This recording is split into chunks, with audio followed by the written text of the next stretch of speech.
ಮಾಜಿ ಪ್ರಧಾನಿ ಎಚ್.ಡಿ. ದೇವೇಗೌಡರ ಪತ್ನಿ ಚೆನ್ನಮ್ಮ ಅವರು ಇವತ್ತು ವಿಧಿವಶರಾಗಿದ್ದಾರೆ.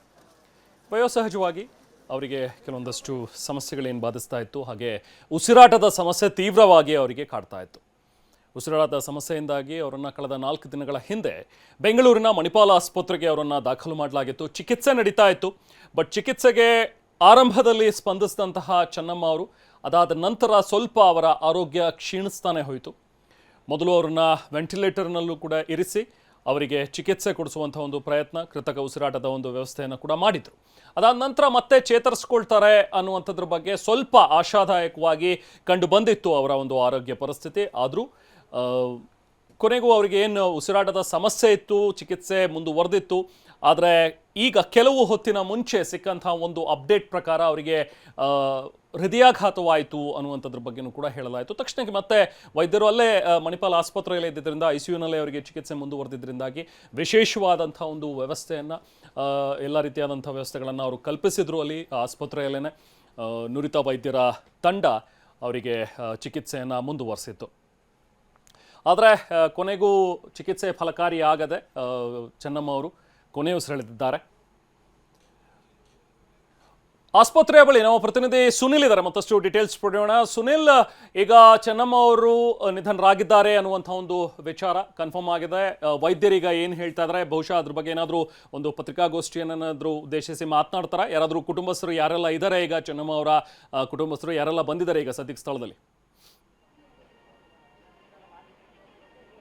ರೆಹಮಾನ್, ಈಗಾಗಲೇ ಕಳೆದ 4 ದಿನಗಳಿಂದ ಮಣಿಪಾಲ ಆಸ್ಪತ್ರೆಯಲ್ಲಿ ಚೆನ್ನಮ್ಮವರಿಗೆ ಚಿಕಿತ್ಸೆಯನ್ನು ನೀಡಲಾಗ್ತಿತ್ತು. ಆದರೆ ಈಗ ಬಂದಿರೋ ಮಾಹಿತಿ ಪ್ರಕಾರ ಚೆನ್ನಮ್ಮನವರು ಹೃದಯಾಘಾತದಿಂದ ನಿಧನರಾಗಿದ್ದಾರೆ ಅನ್ನೋ ಮಾಹಿತಿ ಕೂಡ ಲಭ್ಯವಾಗ್ತಾ ಇದೆ. ಈಗಾಗಲೇ ಕುಮಾರಸ್ವಾಮಿ ಅವರಾಗ್ಬೋದು, ದೇವೇಗೌಡರಾಗ್ಬೋದು, ನಿಖಿಲ್ ಕುಮಾರಸ್ವಾಮಿ ಸೇರಿದಂತೆ ದೇವೇಗೌಡರ ಎಲ್ಲ ಮಕ್ಕಳು ಕೂಡ ಈಗಾಗಲೇ ಆಸ್ಪತ್ರೆಯಲ್ಲಿ ಬೀಡ್ಬಿಟ್ಟಿದ್ದಾರೆ. ಇನ್ನೇನು ಕೆಲವೇ ಹೊತ್ತಿನಲ್ಲಿ ಅಧಿಕೃತ ಘೋಷಣೆಯನ್ನು ಕೂಡ ಮಾಡ್ತಾರೆ. ಬೆಳಗಿನಿಂದ ಅವರ ಆರೋಗ್ಯದಲ್ಲಿ ಒಂದಷ್ಟು ಚೇತರಿಕೆ ಇತ್ತು ಅಂತ ಅವ್ರ ಕುಟುಂಬಸ್ಥರು ಹೇಳ್ತಾ ಇದ್ರು. ಆದರೆ ಸದ್ಯದ ಪರಿಸ್ಥಿತಿಯಲ್ಲಿ ಅವರ ಚಿಕಿತ್ಸೆ ಯಾವುದೇ ರೀತಿಯಾಗಿ ಸ್ಪಂದಿಸಿಲ್ಲ. ಏನೋ ಸುಮಾರು 4 ಗಂಟೆ 4:40 ಸುಮಾರಿಗೆ ಹೃದಯಾಘಾತದಿಂದ ಈಗಾಗಲೇ ಮೃತಪಟ್ಟಿದ್ದಾರೆ ಅನ್ನೋ ಮಾಹಿತಿ ಕೂಡ ಲಭ್ಯವಾಗ್ತದೆ. ಈಗಾಗಲೇ ಆಸ್ಪತ್ರೆಯ ಮುಂಭಾಗದಲ್ಲಿ ಮಣಿಪಾಲ ಆಸ್ಪತ್ರೆ ನೀವು ದೃಶ್ಯದಲ್ಲಿ ನೋಡ್ತಾ ಹೋದ್ರೆ ಈಗಾಗಲೇ ಈಗ ಕುಟುಂಬಸ್ಥರು, ಆಪ್ತರು ಎಲ್ಲರೂ ಕೂಡ ಆಸ್ಪತ್ರೆಯ ಬಳಿ ಬೀಡ್ಬಿಟ್ಟಿದ್ದಾರೆ. ಇನ್ನೇನು ಕೆಲವೇ ಹೊತ್ತಿನಲ್ಲಿ ಅಧಿಕೃತ ಘೋಷಣೆಯನ್ನು ಕೂಡ ಮಾಡ್ತಾರೆ. ಕಳೆದ 3-4 ತಿಂಗಳಿಂದ ಚೆನ್ನಮ್ಮನವರು ಒಂದು ಉಸಿರಾಟದ ಸಮಸ್ಯೆಯಿಂದ ಬಳಲ್ತಾ ಇದ್ರು. ಆದರೆ ಕಳೆದ 4 ದಿನಗಳಿಂದ ಈ ಒಂದು ಉಸಿರಾಟದ ಸಮಸ್ಯೆ ತೀವ್ರವಾಗಿ ಹೆಚ್ಚಾದ ಹಿನ್ನೆಲೆಯಲ್ಲಿ ರೆಹಮಾನ್ ಅವರನ್ನು ಖುದ್ದು ದೇವೇಗೌಡರೇ ಆಸ್ಪತ್ರೆಗೆ ದಾಖಲು ಮಾಡಿದ್ರು. ಕಳೆದ 4 ದಿನಗಳಿಂದ ಮಣಿಪಾಲ ಆಸ್ಪತ್ರೆಯಲ್ಲಿ ಚೆನ್ನಮ್ಮರಿಗೆ ಚಿಕಿತ್ಸೆಯನ್ನು ಕೊಡ್ತಾ ಇದ್ರು, ICUಯಲ್ಲಿ ಚಿಕಿತ್ಸೆಯನ್ನು ಕೊಡ್ತಾ ಇದ್ರು. ಆದರೆ ನಿನ್ನೆವರೆಗೂ ಕೂಡ ಅವರು ಯಾವುದೇ ರೀತಿ ಚಿಕಿತ್ಸೆಗೆ ಸ್ಪಂದಿಸಿರಲಿಲ್ಲ. ಆದರೆ ನಿನ್ನೆ ರಾತ್ರಿಯಿಂದ ನುರಿತ ವೈದ್ಯರ ತಂಡ ಬಂದು ಚಿಕಿತ್ಸೆಯನ್ನು ನೀಡಿದ ಮೇಲೆ ಒಂದಷ್ಟು ಅವರ ಆರೋಗ್ಯದಲ್ಲಿ ಚೇತರಿಕೆ ಕಂಡು ಬರ್ತಾ ಇದೆ ಅನ್ನೋ ಒಂದು ಮಾಹಿತಿ ಕೂಡ ಲಭ್ಯವಾಗ್ತಾ ಇತ್ತು. ಆಸ್ಪತ್ರೆಯ ವೈದ್ಯರು ಕೂಡ ಹೇಳಿದ್ರು, ಅವರು ಉಸಿರಾಟದ ಒಂದು ವಿಚಾರಕ್ಕೆ ಸಂಬಂಧಪಟ್ಟಂತೆ 30-40% ಹೆಚ್ಚಿಗೆ ಆಗಿದೆ, ಆರಾಮಾಗಿದ್ದಾರೆ ಸ್ವಲ್ಪ ಅಂತೇಳಿ. ಆದರೆ ಈಗ 4:40 ಸುಮಾರಿಗೆ ಅವರಿಗೆ ಹೃದಯಾಘಾತದಿಂದ ನಿಧನರಾಗಿದ್ದಾರೆ ಅನ್ನೋ ಮಾಹಿತಿ ಕೂಡ ಲಭ್ಯವಾಗ್ತಾ ಇದೆ. ನಿರಂತರವಾಗಿ 3 ಗಂಟೆಯಿಂದ ವೈದ್ಯರು ಅವರಿಗೆ ಚಿಕಿತ್ಸೆಯನ್ನು ನೀಡ್ತಾ ಇದ್ರು.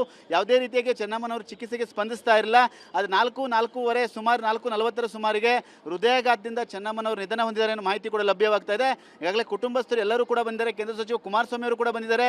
ಇನ್ನು ಕೆಲವೇ ಹೊತ್ತಿನಲ್ಲಿ ಒಂದು ಅಂತಿಮವಾದ ನಿರ್ಧಾರವನ್ನು ಪ್ರಕಟ ಮಾಡ್ತಾರೆ. ಅಂದರೆ ಎಲ್ಲಿಗೆ ತಗೊಂಡು ಹೋಗಬೇಕು, ಮುಂದಿನ ಕ್ರಿಯೆ ಹೇಗೆ ಅಂತೇಳಿ. ಯಾಕೆಂದರೆ ಮೂಲತಃ ಇವರು ಹಾಸನ ಆದ ಹಿನ್ನೆಲೆಯಲ್ಲಿ ಹಾಸನದಲ್ಲಿ ಅಂತ್ಯಕ್ರಿಯೆಯನ್ನು ಮಾಡ್ತಾರೆ ಅನ್ನೋ ಮಾಹಿತಿ ಕೂಡ ಲಭ್ಯವಾಗ್ತಾ ಇದೆ.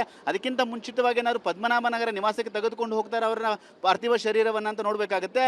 ಈಗಾಗಲೇ ಅವರು ನಿಧನರಾಗಿದ್ದಾರೆ. ಅದು ಹೃದಯಾಘಾತದಿಂದ ಚಿಕಿತ್ಸೆ ಯಾವುದೇ ರೀತಿಯಾಗಿ ಫಲಿಸದೆ ಮಾತಾಡ್ತೀನಿ ನಿಮ್ಮ ಜೊತೆಗೆ.